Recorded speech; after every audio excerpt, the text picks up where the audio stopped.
오늘 우리에게 주신 하나님의 말씀은 사도행전 15장 12절부터 21절까지 보겠습니다. 사도행전 15장 12절부터 21절입니다. 신약성경 214면이 있습니다. 한 절씩 교독하겠습니다. 온 무리가 가만히 있어 바나바와 바울이 하나님께서 자기들로 말미암아 이방인 중에서 행하신 표적과 기사에 관하여 말하는 것을 듣더니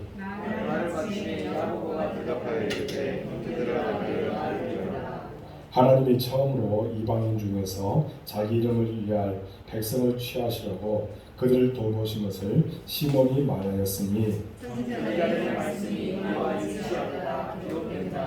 이후에 내가 돌아와서 다윗의 무너진 장막을 다시 지으며 또 그 허물어진 것을 다시 지어 일으키리니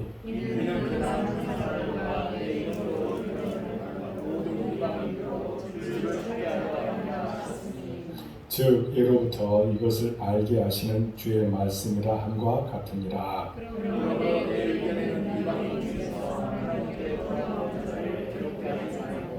다만 우상의 더러운 것과 음행과 몸매어 죽인 것과 피를 멀리하라 하고 편지한 것이 옳으니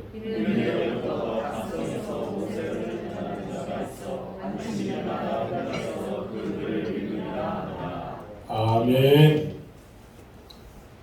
이부에 대해 참여한 여러분들을 사랑하고 축복합니다. 온라인으로 예배드리는 우리 성도들에게도 동일한 은혜가 있을 줄로 믿습니다. 오늘 우리가 말씀을 나누고자 하는 제목은 기둥 같은 사랑 야고보라고 하는 내용으로 말씀을 나눌 때에 큰 은혜 받으시기 바랍니다. 예수님을 만나시기 바랍니다. 하나님의 뜻이 나타나시기 바랍니다. 성경에는 야고보라는 같은 이름을 가진 사람이 5사람이 나타납니다. 사도 야고보가 있습니다. 예수님의 최측근 세 제자 가운데 한 사람으로 사도 요한의 형입니다. 이 사람이 사도들 중에 최초로 순교를 당했습니다. 두 번째가 누구냐? 또 다른 예수님의 제자 가운데 한 사람으로 9번째 제자가 있습니다. 이 사람이 바로 알페오의 아들로 소개되고 있습니다. 그러니까 예수님의 제자 가운데 야고보라는 이름을 가진 사람이 2사람이었다는 겁니다. 세 번째가 어떤 사람이냐? 어린 야고보로 예수님께서 십자가에 달리실 때에 여인들과 함께 있었던 어린이입니다. 또 네 번째가 제자의 아버지 야고보가 있습니다. 예수님의 제자 유다의 아버지를 말합니다. 그리고 5번째로 예수님의 동생 야고보입니다. 이 사람은 초대교회의 최고 지도자 가운데 한 사람으로 크게 쓰임을 받았습니다. 오늘 우리가 이 사람을 살펴보면서 교훈을 받고자 합니다. 야고보에 대해서 우리가 궁금한 점이 뭐냐면 이 사람이 언제 그리고 어떻게 예수님을 믿게 되었는가라고 하는 것을 우리가 생각해 볼 수 있고 또 그리고 예수 믿기 전과 예수 믿고 난 다음에 어떻게 달라졌는가 거기에 대해서 우리가 생각할 필요가 있다는 겁니다. 우리가 이런 변화에 주목하는 것은 이 변화가 오늘 우리에게 소중한 교훈을 주고 있기 때문입니다. 여러분들 모두가 야고보를 통해서 큰 은혜 받으시기 바랍니다. 먼저는 회심 이전의 야고보를 우리가 생각해 볼 수 있습니다. 마태복음 13장 55절에서 56절을 보면 이렇게 기록되어 있습니다. 우리 한국에서 읽겠습니다. 시작. 그 형제는 야고보, 요셉, 시몬, 유다라 하지 않느냐? 그 너희들은 우리와 함께 있지 아니하냐? 이 말씀을 보면 남동생이 몇 명? 4명입니다. 너희들은 적어도 2명 이상이죠. 누이들은이라고 했습니다. 그러니까 예수님의 동생들은 적어도 6명 이상이 되었다고 할 수 있습니다. 그런데 요한복음 7장 5절을 보면 이렇게 기록되어 있습니다. 한 목소리로 읽겠습니다. 시작. 이는 그 형제들을 가지고 예수를 믿지 아니하니라. 그러니까 지금 예수님의 동생들이 예수님의 동생의 시절에 예수님을 믿지 아니했다는 거예요. 아직까지는 예수님을 믿지 않았어요. 게다가 마가복음 3장 21절을 보면 이런 말씀도 기록되어 있습니다. 함께 읽습니다. 시작. 예수의 친족들이 듣고 그를 붙들러 나오니 이는 그가 미쳤다 하느니라. 그리고 마가복음 3장 31절을 보면 또 이렇게 기록되어 있습니다. 함께 읽습니다. 시작. 그때 예수의 어머니와 동생들이 와서 밖에 서서 사람을 벌여 예수를 부르니. 지금 예수님께서 공생의 사역을 하실 때에 어머니 마리아와 동생들이 예수님을 데리러 왔다는 거예요. 예수님께서 지금 있어야 할 곳에 있지 않고 해야 할 일이 아닌 그런 일들을 하고 있다고 생각했기 때문에, 그렇기 때문에 예수님을 데리러 온 거예요. 그러니까 그들은 예수님을 믿지 않는 거예요. 그리고 심지어 제정신이 아니라고 했다는 거예요. 아까도 말했듯이 미쳤다라고 하는 사람들도 있었기 때문에 예수님이 제정신이 아니라고 생각한 것입니다. 물론 그 중심에 누가 있었느냐? 바로 야고보가 있었다. 도대체 야고보는 왜 이렇게 생각했을까요? 당시 야고보는 예수님의 바로 밑에 동생이었습니다. 그 누구보다도 가장 가까이에서 적어도 25년 넘도록 예수님과 함께 했던 사람입니다. 아마도 야고보는 예수님과 함께 지내면서 많은 혼란을 겪었던 것 같습니다. 때로는 많은 인격적 감화도 받았을 것입니다. 예수님의 범상치 않은 행동들, 그런 것을 보면서 감화도 받았을 것입니다.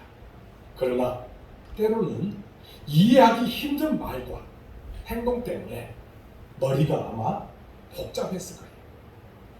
여러분, 갑자기 예수님이 기적을 베푼다든지 이런 모습을 행했으니 우리가 위경이나 외경을 보면 예수님께서 이미 12살 이전부터 기적을 보였다는 이야기가 있습니다. 그러니 그런 모습을 보면서 많은 혼란을 겪었을 것입니다. 그러나 예수님께서 동생애를 위해 집을 나간 뒤에 더 혼란스러웠을 것입니다. 자신의 사생애를 포기하고 인류 구원을 위해서 공생의 길을 걷는 형을 이해할 수 없었을 것입니다.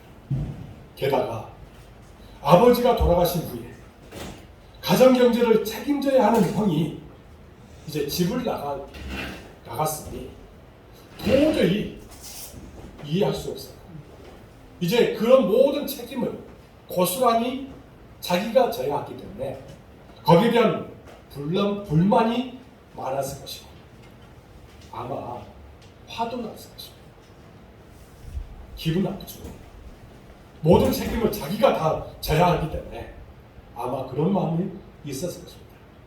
한마디로 말하면 당시 야고보는 철저하게 인간적인 눈으로 예수님을 바라보았던 것입니다. 그저 야고보에게 예수님은 형으로 보일 뿐이었습니다. 그저 형으로 보였을 예수님을 우리가 생각해 볼 수 있다는 겁니다. 그것도 이해할 수 없는, 어떤 면에서는 불만스러운 형이었을 뿐이었습니다. 안타까운 것은 누구보다 가장 가까이에서 가장 오랫동안 예수님과 함께 살았으면서도 예수님을 믿지 못했기 때문이라는 겁니다.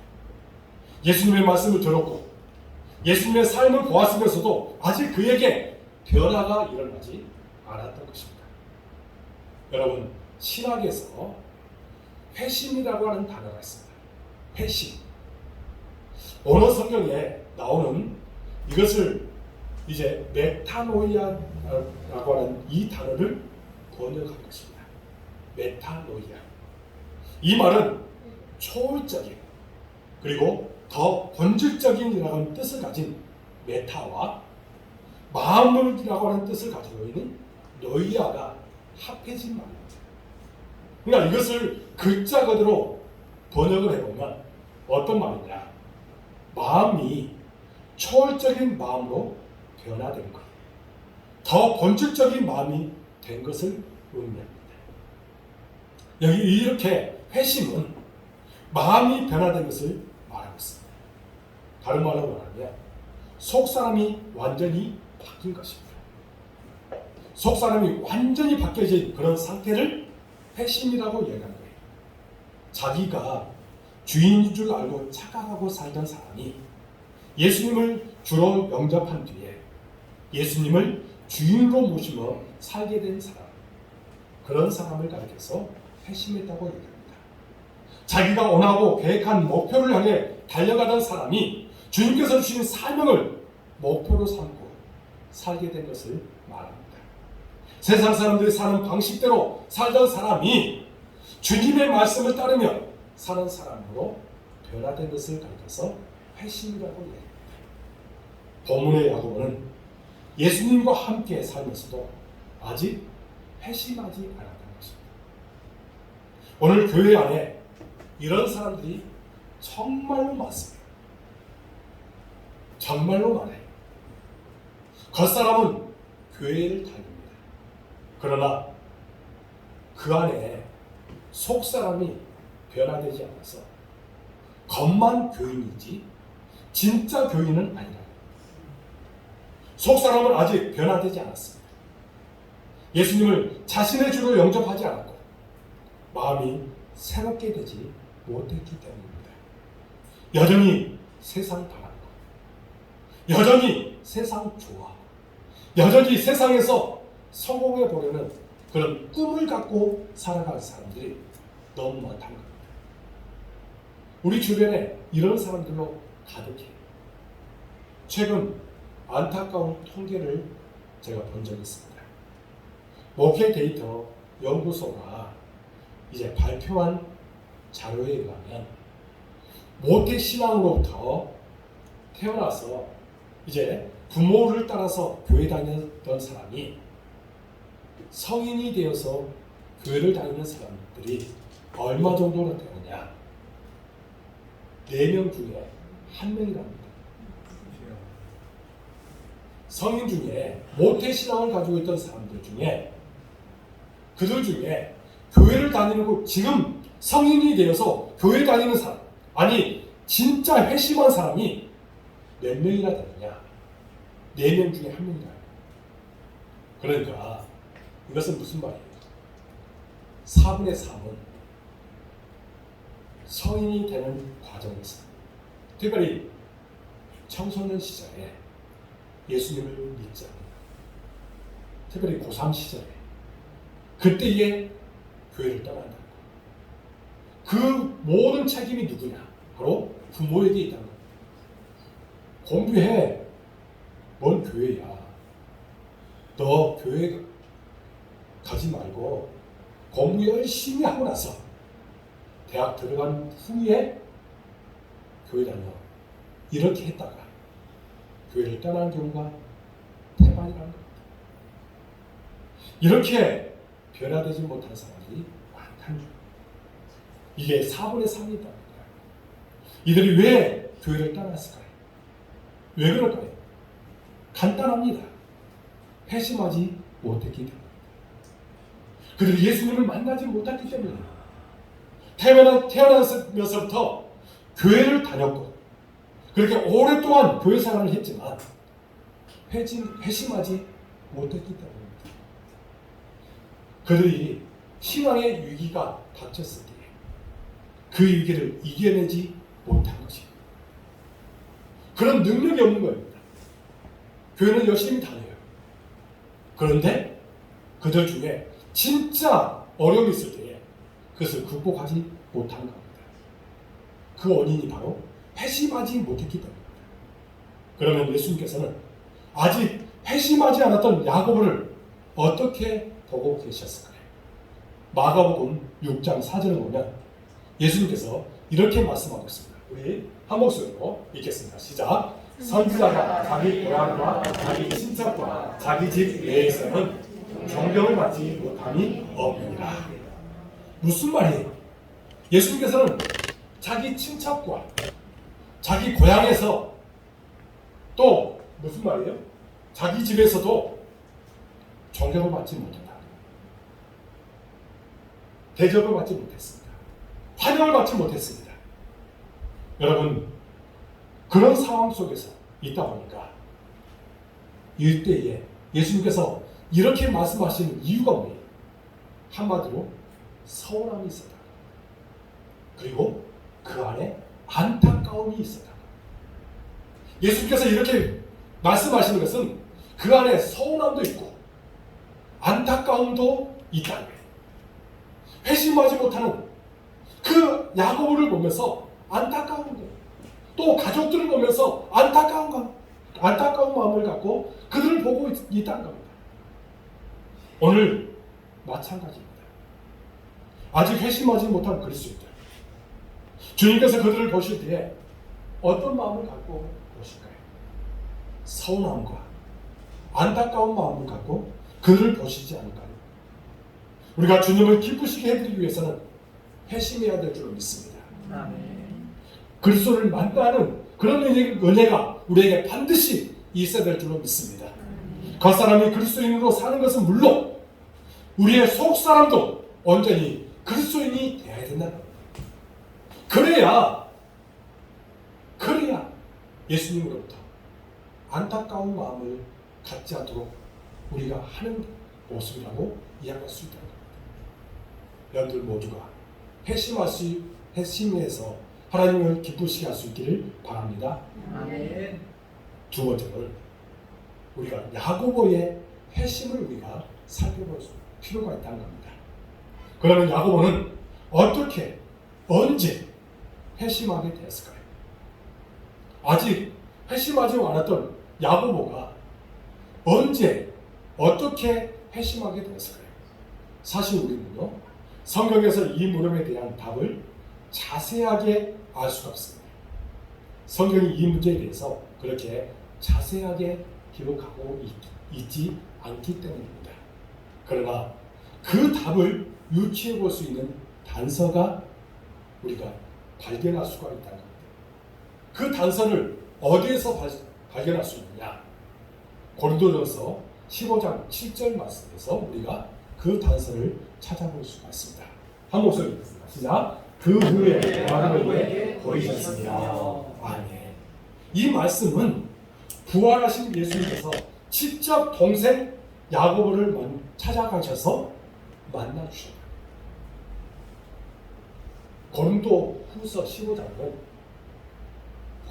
15장은 바로 부활장이에요.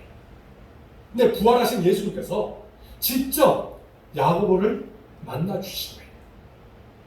예수님께서 동생 야고보를 마음에 두고 계셨기 때문입니다. 야고보를 믿음의 사람으로 세우고자 하는 그런 마음이 있었기 때문에 예수님께서, 부활하신 예수님께서 야고보를 만나주신 거예요. 주의 나라의 큰 일꾼으로 세우고자 하는 그런 마음이 있었던 것입니다. 그래서 부활하신 뒤에 일부러 야고보를 찾아 만나 주셨던 것입니다. 야고보는 이렇게 부활하신 예수님을 만난 뒤에 회심하게 되었다는 겁니다. 예수님을 만나고 나서 그가 완전히 새로운 사람이 됐습니다. 그동안 도저히 이해할 수 없던 그런 형, 미워하기도 했고 때로는 정신 이상자 취급했던 그런 형이었지만 부활하신 모습을 보자 그가 완전히 달라졌습니다. 이해할 수 있게 된 것입니다. 그래서 야고보서 1장 1절을 보면 야고보는 이렇게 말씀하고 있습니다. 우리 한 목소리로 읽겠습니다. 시작. 하나님 같은 예수 그리스도의 종 야고보는 흩어져 있는 12지파에게 문안하노라. 아멘. 여기에서 야고보는 자기가 예수 그리스도의 종이라고 분명하게 말합니다. 과거에는 자기가 예수님의 동생이었지만 회심한 이후에 자신은 예수 그리스도의 종이 되었다고 고백하고 있습니다. 그렇습니다. 야고보는 부활하신 예수님을 만난 뒤에 회심했습니다. 자신을 사랑하셔서 택하시고 찾아와 주신 주님, 그 주님을 만난 뒤에 완전히 회심하게 되었고 새로운 사람이 되었습니다. 그의 속사람이 변화되게 된 것입니다. 그의 삶이 완전히 변했습니다. 회심은 전적으로 위로부터 임하는 사건인 것입니다.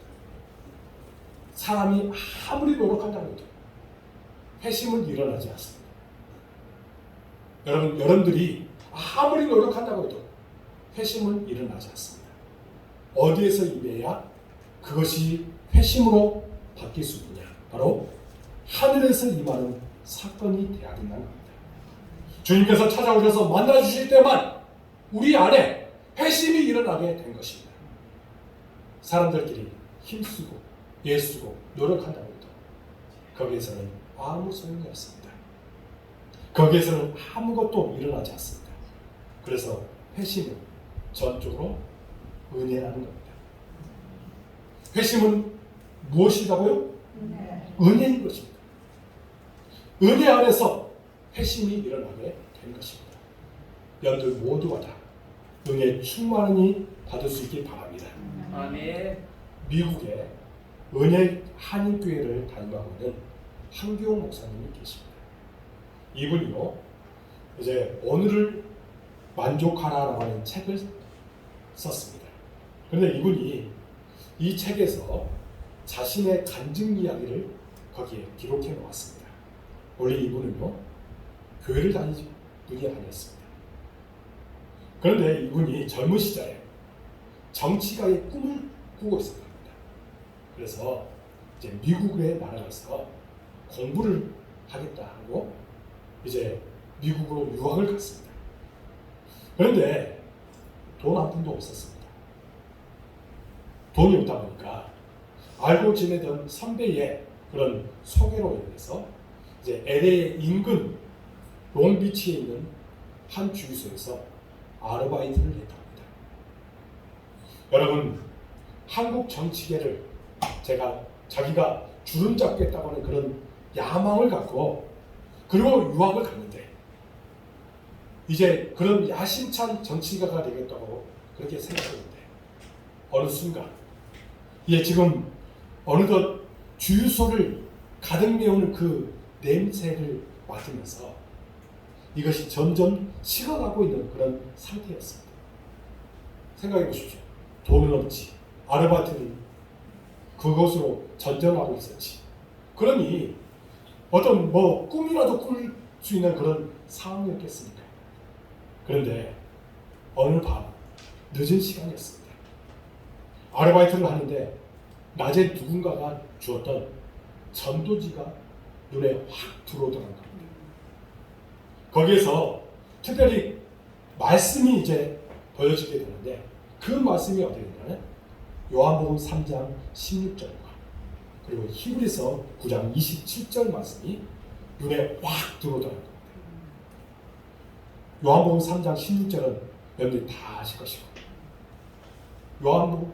히브리서 9장 27절은 이런 말입니다. 한 번 죽는 것은 사람에게 정해진 것이요 그 후에는 반드시 심판이 임하리니. 이것이 눈에 확 들어온 겁니다. 말씀을 읽는데 순간 망치로 머리를 얻어맞은 것처럼 띵 하더랍니다. 그렇지, 사람은 한 번은 다 죽지. 그런데 죽은 후에 심판이 있다고? 그렇게 되물으면서 수많은 물음이 꼬리를 무는 파도처럼 여동이 치더라는 겁니다. 그날 이후에 신앙생활을 하겠다고 하는 그런 마음을 갖고 이제 친구에게 전화해가지고 교회를 소개받고 교회를 갔답니다. 그리고 그 교회에서 이제 말로 표현할 수 없는, 뒤에서 이제 예배를 드리기 위해서 앉아 있는데 말로 표현할 수 없는 거대한 힘이 그 어깨를 어루만지는 것을 느꼈다. 그 안에서 이 사람이 완전히 새로운 사람이 되었어요. 그 거대한 힘이 자기를 그렇게 안는 그런 것을 경험하면서 눈물이 확 쏟아지더라고요. 그리고 완전히 새로운 사람이 되었어요. 이제 정치가가 되겠다고 했던 그런 꿈들을 이제 잡고 목회자의 길을 걸어가게 됐습니다. 지금은 수만 명을 이끄는 그런 교회의 담임 목사가 됩니다. 사랑하는 여러분, 주님은 이렇게 다양한 모습으로 우리를 찾아주십니다. 그리고 다양한 방법으로 우리를 만나주십니다. 분명한 것은 우리가 주님이 나를 찾아주셨다, 주님이 나를 만나주셨다라는 확신을 가지고 된다는 것입니다. 그리고 그 만남 때문에 내게 설명할 수 없는 변화가 일어나게 된다는 점입니다. 여러분에게 이런 회심의 체험이 있기를 주님의 이름으로 축복합니다. 그리고 어떤 이런 회심의 체험을 통해서 하나님으로부터 쓰임받는 여러분들의 모든 삶이 될 수 있기를 바랍니다. 여러분, 야고보처럼 그런 회심의 역사가 여러분의 모든 삶 가운데 있어지기를 바랍니다. 아멘. 세 번째로는 회심 이후에 야고보를 우리가 살펴봐야겠다는 것입니다. 그러면 회심 이후에 야고보는 어떻게 되었을까요? 오늘 본문을 보면 이렇게 기록되어 있습니다. 오늘 본문을 보겠습니다. 이제 12절에서 13절 말씀을 우리 한 목소리로 읽겠습니다. 시작. 온 우리가 가만히 있어 바나바와 바울이 하나님께서 자기들로 말미암아 이방인 중에서 행하신 표적과 기사에 관하여 말하는 것을 듣더니 야고보가 대답하여 형제들아 내 말을 들으라. 아멘. 당시 초대교회에 심각한 문제가 발생했습니다. 안디옥 교회를 중심으로 바나바와 이제 바울이 선교행을 다녀온 뒤에 여러 가지 문제가 생긴 것입니다. 그동안 예수님을 믿는 사람들은 거의 대부분이 누구였느냐? 바로 유대인이었어요. 바나바와 바울이 선교행을 다니기 이전에는 거의 대부분이 유대인이 예수님을 믿었습니다. 그러니까 예수님을 믿지만 율법도 지키고 있었다는 겁니다. 그러나 바울과 바나바가 선교여행 중에 복음을 이제 전해서 많은 이방인들이 예수님을 믿게 되었습니다.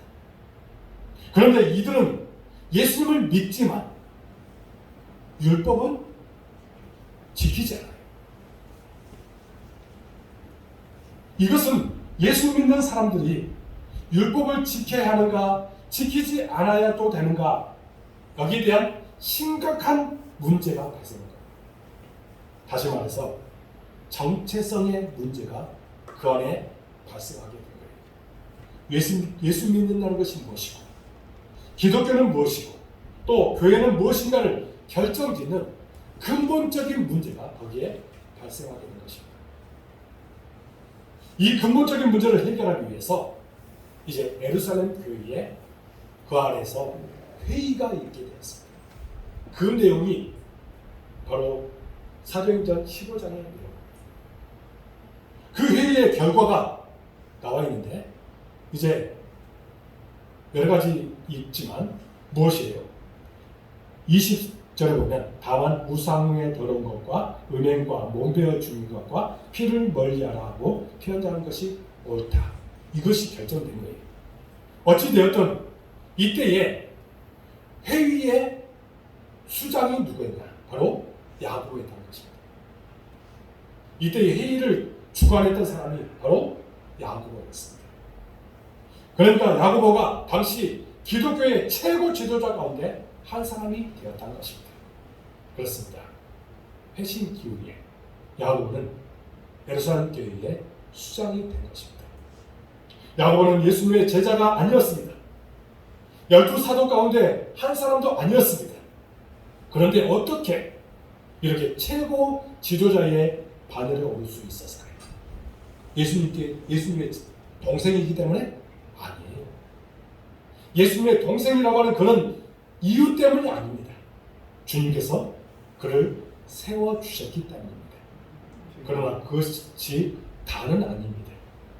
갈라디아서 2장 9절을 보면 이런 말씀이 기록되어 있습니다. 우리 한 목소리로 읽도록 하겠습니다. 갈라디아서 2장 9절 말씀입니다. 시작! 또 기둥같이 여기는 야고보와 게바와 요한도 내게 주신 은혜를 알므로. 아멘.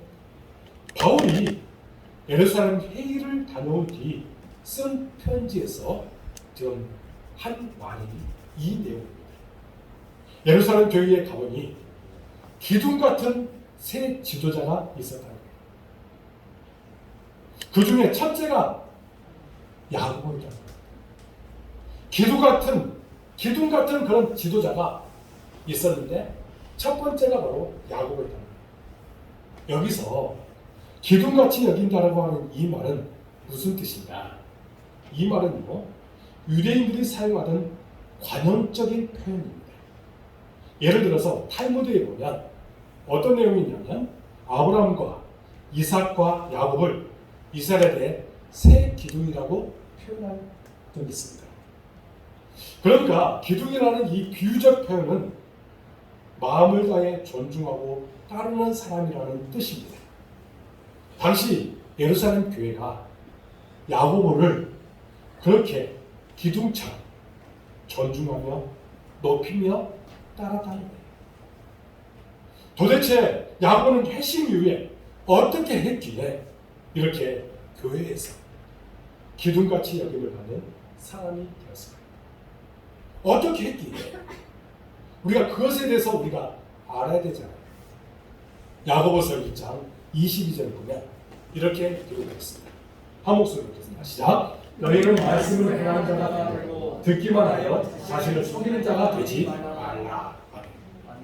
그리고 야고보서 2장 22절을 보면 또 이렇게 기록되어 있습니다.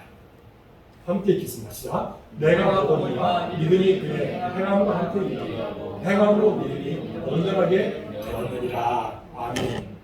한마디로 야고보는 회심 이후에 말씀을 행하는 사람이 되려고 최선을 다했다. 말씀을 삶에 적용하고 그것을 삶으로 나타내기 위해서 얼마나 노력했는지 그것을 우리가 알 수 있다. 그의 삶이 믿음과 행함이 일치하는 그런 삶을 살기 위해서 최선을 다했다는 거예요. 그의 인생이 그런 인생이었다는 겁니다. 초대교회 역사가 유세비우스가 쓴 교회사라고 하는 책에 보면 이제 야고보가 성전에서 기도에 최선을 다했기 때문에 그의 무릎이 낙타 무릎과 같았다라고 이야기합니다. 여러분, 기도가 얼마나 열심히 다했으면 이 야고보가 기도에 얼마나 열심을 다했으면 그 무릎이 낙타 무릎과 같았다라고 이야기할 거예요. 초대교회의 지도자로서 성도들을 이끌기 위해서 그들을 위해서 얼마나 기도를 했을까 생각해보면 제가 부끄럽더라고요. 그 무릎이 낙타 무릎과 같이 될 정도로 그렇게 기도했다는 겁니다. 리더들이 해야 될 모습들이 바로 이런 모습이라는 것을 제가 여기에서 깨닫게 되었습니다. 얼마나 기도에 눈물 뿌리며 우리 성도들 위해서, 교회의 성장을 위해서, 예수님의 그 사랑을 전하기 위해서 얼마나 노력했으면 그 무릎이 낙타 무릎과 같았습니까? 그렇게 변하게 되었다는 겁니다. 그리고 여러분, 야고보의 그런 모습을 보고 교인들과 또 당시대의 사람들이 야고보를 뭐라고 불렀냐면 오블리아스라고 불렀습니다. 오블리아스. 이 말의 뜻이 뭐냐면 의로운 사람이라고 불렀습니다. 그의 행함과 삶이 또 그의 믿음이 일치했기 때문에 그를 향해서 의로운 사람이라고 그렇게 불렀던 것입니다. 그렇습니다. 야고보가 기둥 같은 사람으로 존중받은 이유는 바로 말씀을 보여주는 삶을 살았기 때문입니다. 말씀을 사람들에게 보여줬어요. 실천하면서 보여준 것입니다. 말로만 믿음을 말하는 것이 아니라 삶으로 믿음을 보여주었던 것입니다. 야고보가 우리에게 주는 교훈의 핵심은 바로 이것입니다. 삶으로 나타나는 믿음을 보여주었기 때문에 그를 향해서 기둥 같은 사람이라고 이야기하게 된 것입니다. 사실 현대 사회에서 야고보처럼 살기란 정말 힘든 삶입니다. 너무나도 세속화된 세상이고, 그리고 우리가 믿음대로 살려면 포기해야 될 것이 너무나도 많기 때문에, 그렇기 때문에 이렇게 사는 것이 쉽지만 않습니다. 특별히 이 코로나 시대를 우리가 살아가면서 많은 사람들이 지금 세속화가 되어 있어요. 교회를 떠난 사람들도 있는가 하면 아예 교회하고는 동떨어진 생활을 하는 사람들이 너무 많습니다. 그러니 이 코로나 시대가 그들로 하여금 이런 모습으로 변화되게 되었다는 겁니다. 그러나 그렇다고 포기할 것은 아닙니다. 할 수 있는 대로 최선을 다해서 믿음대로 살고 말씀을 우리 삶으로 보여주는 멋진 그리스도인이 되어야 된다는 겁니다. 이것을 위해서 우리 함께 노력합시다. 그럼 우리를 하나님께서 축복해 주시고 놀라운 은혜를 허락하여 주실 줄로 믿습니다. 사랑하는 여러분, 야고보는 예수님의 동생이었지만 예수님을 믿지 못했습니다. 그러나 부활하신 주님을 만난 뒤에 그가 완전히 회심하게 됐고, 회심한 뒤에 말씀대로 살아서 교회에서 기둥처럼 존중을 받았던 사람이 되었습니다. 그렇다면 우리는 어떻습니까? 여러분들이 예수님을 만나야 될 것이고, 교회에서 여러분들이 살아가는 그런 터전 속에서 기둥 같은 사람이 될 수 있기를 주님의 이름으로 축복합니다. 저는 여러분들을 위해서 계속해서 기도하겠습니다. 여러분 모두가 기둥 같은 그런 사람이 되기 위해서 중보기도 하겠습니다. 그런 삶으로 나타나는 저의 인생이 되게 해달라고 간절하게 기도하며, 이제 믿음과 행함이 일치하는 여러분의 모든 모습이 되어지길 주님의 이름으로 축복합니다. 기도하겠습니다. 하나님 아버지 감사합니다. 야고보를 통해서 우리에게 귀한 것들을 깨닫게 해주셨사오니 우리가 삶의 완전한 변화가 있도록 도와주셔서 예수님 우리를 만나 주셔서 예수님을 만나고 회심한 우리가 이제 기둥 같은 존재가 되어 주의 거룩하신 뜻을 나타내도록 도와주옵소서. 우리가 속해 있는 모든 곳에서 하나님으로부터 인정받고 하나님을 기쁘시게 하는 삶을 사도록 인도하여 주옵소서. 모든 것을 주님께 의탁하고 예수 그리스도 이름으로 간절히 기도하옵나이다. 아멘.